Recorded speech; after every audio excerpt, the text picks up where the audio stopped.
Hello guys, मैं आशीष परीक्षा सागर YouTube channel में आप सभी बच्चों का स्वागत करते हैं। तो चलिए बच्चों, हम लोग क्लास 10th हिंदी के गद्यांश पहचानने की ट्रिक को समझेंगे। देखिए, पहला चैप्टर क्या है आपका? मित्रता। मित्रता के लेखक कौन है? आचार्य रामचंद्र शुक्ल। कौन है? आचार्य रामचंद्र शुक्ल, सबको पता होगा। आचार्य रामचंद्र शुक्ल और जयशंकर प्रसाद से जीवन परिचय हमेशा लिखने के लिए आता है, यानी आपको गद्यांश में दो जीवन परिचय याद हैं। तो आचार्य रामचंद्र शुक्ल और जयशंकर प्रसाद में से दोनों अगर याद है तो एक ना एक आपको मिल ही जाएगा। तो आचार्य रामचंद्र शुक्ल द्वारा लिखित मित्रता पाठ को आप भली भांति पढ़ करके जाएं, क्योंकि यहाँ से गद्यांश लिखने के लिए आता है। गद्यांश आता है और उसमें जो भी क्वेश्चंस पूछे जाते हैं गद्यांश के थ्रू दिया जाता है। तो चलिए हम लोग ट्रिक देखते हैं कि हम गद्यांश को कैसे पहचानेंगे। यदि गद्यांश में आपको कच्ची मिट्टी की मूर्ति मिल जाए, क्या मिले?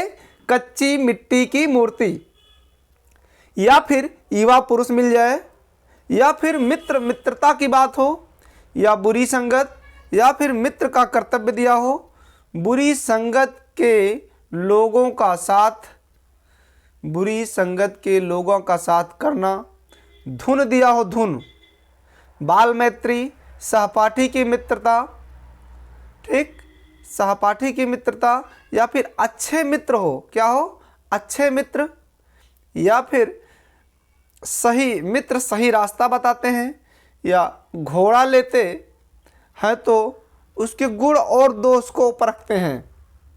घोड़ा लेते हैं तो क्या करते हैं?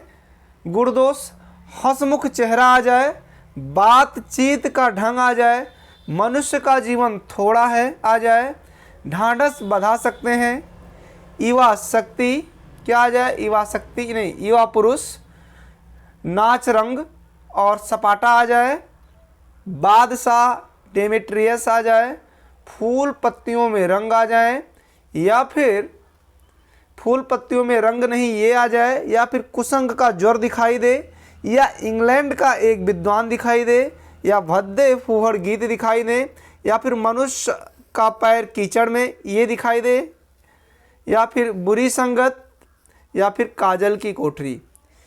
निम्न शब्द अगर आपको, ये जितने भी शब्द आपको बताया गया है, ये शब्द या ये वाक्य कहीं मिलते हैं गद्यांश में, तो आपको समझ जाना है ये मित्रता पाठ का गद्यांश है। जिसके लेखक कौन है? आचार्य रामचंद्र शुक्ल। मित्रता कौन कराएगा आपसे? आचार्य रामचंद्र शुक्ल, ऐसे याद कर लो, मित्रता आचार्य रामचंद्र शुक्ल। अगला चैप्टर है आपका ममता। क्या है? ममता। ममता किसका है? जयशंकर प्रसाद जी का है, ठीक। यदि ट्रिक में, यदि गद्यांश में रोहतास दुर्ग, ममता चूड़ामणि, चांदी के बड़े थाल ये वाक्य मिल जाए, या मलेच्छ का उत्कोच मिल जाए, या सामंत वंश, या हे भगवान, विपद के लिए आयोजन, शेरशाह मिले, धर्मचक्र विहार मिले, मौर्य और गुप्त सम्राट मिले, यानी बौद्ध के जीवन का कुछ मिलता है, या फिर पंचवर्गीय भिक्षु मिल जाए, या फिर आपको स्त्री मिल जाए, स्त्री, मैं ब्रह्माणी हूँ, चौसा युद्ध, या फिर गला सूख रहा है, ये शब्द ये वाक्य मिले आपको, अश्व गिर पड़ा है ये वाक्य मिल जाए, या फिर मुगल शब्द मिले, अश्वारोही शब्द मिले, ठीक, मिर्जा शब्द मिले, अष्टकोण मंदिर मिल जाए, तो समझ लेना आपको अष्टकोण मंदिर अगर मिलता है तो ये भी समझ लेना है कि ममता पाठ से आया हुआ गद्यांश है, जिसके लेखक कौन है? आचार्य रामचंद्र शुक्ल जी। अगला आपका है, अगला चैप्टर होगा क्या लिखूं। क्या लिखूं किसका है? पद्मलाल पुन्नालाल बख्शी जी का है। किसका है? पद्मलाल पुन्नालाल बख्शी जी का है। ट्रिक है, यदि गद्यांश में क्या मिले आपको? मुझे आज लिखना ही पड़ेगा, ये वाक्य मिल जाए, मुझे आज लिखना ही। देखो वाक्य क्या होता है? जब कई शब्द मिल करके, देखिए मुझे क्या है? शब्द है, आज क्या है? शब्द है। जब कई शब्द मिल करके एक वाक्य बनाते हैं, और कम से कम दो वर्ण मिल करके एक शब्द बनाया जाता है, तो मुझे आज लिखना ही पड़ेगा, पूरा क्या हुआ? एक वाक्य हो गया, ये वाक्य है। या फिर दूर के ढोल सुहावने होते हैं, क्या आ जाए? दूर के ढोल सुहाने आ जाए, भाई आपको पता होगा ना, दूर के ढोल सुहावने होते हैं, ये किस में है? क्या लिखूं, क्या लिखूं? कौन कवि ने लिखा है, किस कवि ने लिखा है? तो क्या बताएंगे? पदुम लाल पुन्नालाल बख्शी जी का है।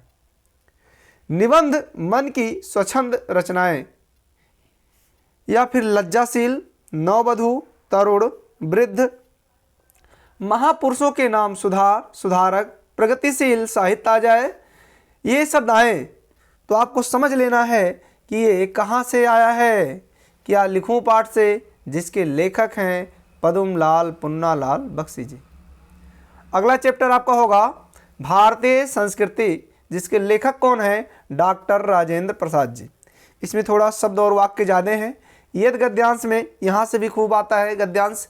यदि गद्यांश में संस्कृति व नैतिक शब्द आए, नैतिक अंकुश आ जाए, नैतिक चेतना, सामूहिक चेतना, या फिर नैतिक आधार, या फिर नैतिक सिद्धांत, ये शब्द बार बार आएंगे तो आपको समझना है कि भारतीय संस्कृति पाठ से गद्यांश है। अथवा भारत की चर्चा हो, देश, विंध्य, अरावली, सतपुड़ा पहाड़ियों की चर्चा हो, असम की पहाड़ियों की चर्चा हो, या खान पान वेशभूषा की चर्चा हो, या कोस कोस पर पानी बदले, भिन्न भिन्न धर्म, एक देश नहीं अनेक देश आ जाए। उसके बाद में फूलों को पिरोकर सुंदर हार बनाना आ जाए आपको, निर्मल शुद्ध आ जाए, शीतल स्वस्थ आ जाए, अमृत की तलाश मिल जाए आपको, नैतिक और आध्यात्मिक स्रोत मिल जाए, नैतिक सिद्धांत आपको मिले, अहिंसा तत्व मिल जाए, तेन तकतेन भुंजीता मिल जाए। ठीक, ये छोटा का मात्रा रहेगा यहाँ। वैज्ञानिक और औद्योगिक मिल जाए, वैज्ञानिक और औद्योगिक विकास, अरविंद और रमण महर्षि मिल जाए, अहिंसा तत्व मिल जाए आपको।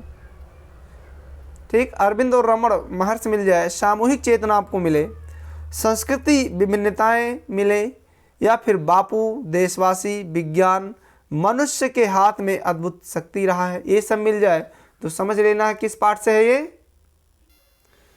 भारतीय संस्कृति देवनागरी में छपवाने का आयोजन करें। ठीक, और भारतीय भाषाओं की बात हो, या चित्रकला, वास्तुकला, मूर्तिकला की बात हो, या गर फिरदौस हो, उन्नति और विकास आ जाए, मनीषी और कर्मयोगी आ जाए, ऐतिहासिक सत्य आ जाए, अन्याय और अत्याचार आए, या फिर संस्कृति एवं सामूहिक चेतना आए, या फिर संस्कृति एवं समन्वय आए, तो समझ लेना है ये भारतीय संस्कृति पाठ से आया हुआ गद्यांश है, जिसके लेखक डॉक्टर राजेंद्र प्रसाद जी हैं। बहुत कम समय में पूरे चैप्टर की ट्रिक आपको यहाँ मिलने वाला है, आप बने रहिए। पूरे यूट्यूब चैनल पर सबसे कम समय में अधिक जानकारी अगर आपको लेना है तो आप खुद ही देख लीजिए, जितने कम समय में ये ट्रिक आपको बताया जा रहा है, यही ट्रिक अगर कहीं और चैनल पर बताया जा रहा है तो बहुत अधिक समय आपको वहाँ देना पड़ेगा। देखिए, ईर्ष्या तू ना गई मेरे मन से, इसके लेखक कौन है? रामधारी सिंह दिनकर। यहाँ से भी गद्यांश आता है, बहुत इंपॉर्टेंट ये भी है। भारतीय संस्कृति अभी आपने पढ़ा, वो भी इम्पॉर्टेंट है। देखिए, गद्यांश में ईर्ष्या, ईर्ष्यालु, निंदा या निंदक शब्द बार बार आएंगे, तो समझ लेना है ईर्ष्या तू ना गई मेरे मन से नामक पाठ से लिया गया है, जिसके लेखक कौन है? रामधारी सिंह दिनकर। बस सिंपल में समझना है, ईर्ष्या, ईर्ष्यालु, निंदा, निंदक शब्द बार बार आएंगे तो समझ लेना आपको ईर्ष्या तू ना गई मेरे मन से, जिसके लेखक रामधारी सिंह दिनकर जी हैं। अजंता, अजंता भगवत शरण उपाध्याय द्वारा लिखित है। अजंता पहाड़ काटने की बात हो, या फिर अमानत की बात हो, विरासत की बात हो, संगसाजों की बात हो, या फिर संगसाजों ने रौनक बरसाई।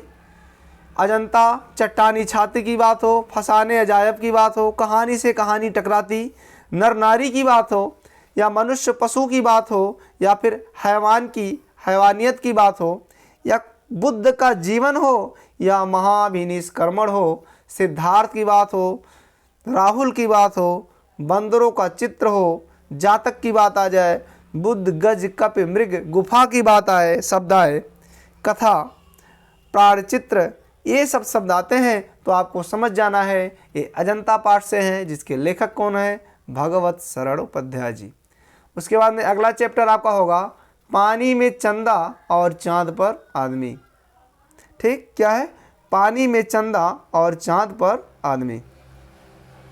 जयप्रकाश भारती द्वारा लिखित है।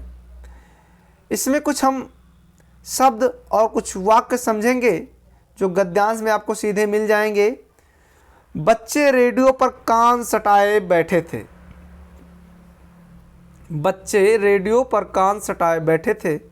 रोमांचक घटना, चंद्रमा, चांद, वैज्ञानिक, चंद्रमुखी, अंतरिक्ष, रजनीपथ, रात्रि की देवी, चंद्रतल, अंतरिक्ष यात्री यूरी गागरिन, अंतरिक्ष यात्री यूरी गागरिन, ये सब बात है।